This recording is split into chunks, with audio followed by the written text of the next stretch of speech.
So you're done goofed and you need to build yourself a primitive shelter that can withstand strong winds and rain, but you don't have any cordage and no tools whatsoever. No axe, no knife. You're well and truly done goofed. Unless you build a lean-to A-frame hybrid, something which I call a leaner hut, a totally cordless construction that's as sturdy as a rock. Let's begin.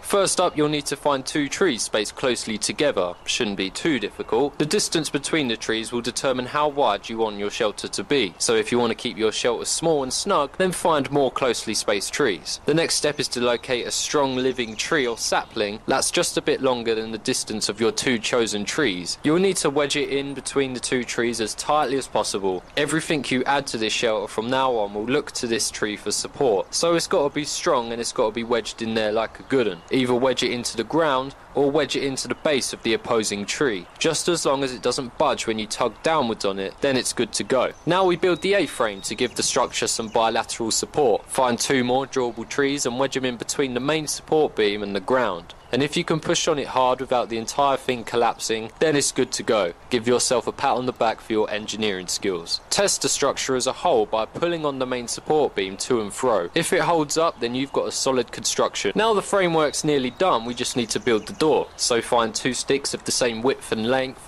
And if they have the same curvature, then that's just an aesthetic bonus. Ram them in and make yourself a nice little entrance and exit, adding a strong stick at the back to keep it in place for the time being. Now we need to fill the voids, and that's the easy part. Lay deadfall of the appropriate length at a slight incline against the framework, starting from the sides of your door and working your way backwards. The reason we lay the logs at an angle as opposed to upright is so each individual piece of deadfall grants the adjacent piece of deadfall more of a hold on both the ground and the framework. So if a strong gale wants to blow one log off your shelter, it's going to have to blow with enough force to budge the whole lot. Not at all likely unless we're talking 90-mile-per-hour gusts, in which case you'll need to up your game and build a tornado shelter, which I'll cover in the coming weeks. Now we can begin to make this house a home by making it water resistant and insulating it. You may be familiar with the term debris hut, a shelter that's closed off with cascading layers of debris from the forest floor, leaves, twigs, pine needles, bark, all things which can be scraped into a big pile and stacked against the walls. As long as you're not afraid of breaking a nail, then this will take about 8 minutes. Easy peasy.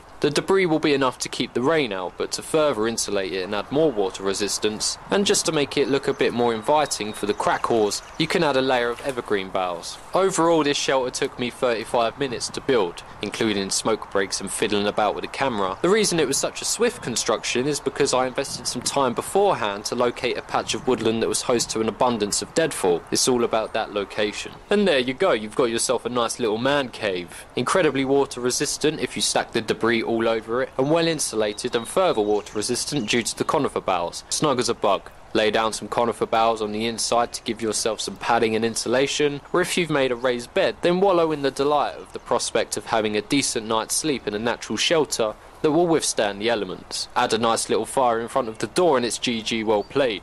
Make your house a home by adding a nice little fire reflector wall out in front. And if you're feeling particularly adventurous, a nice long fire to bombard you with heat. And just to demonstrate how structurally sound this shelter is, done. Easy peasy.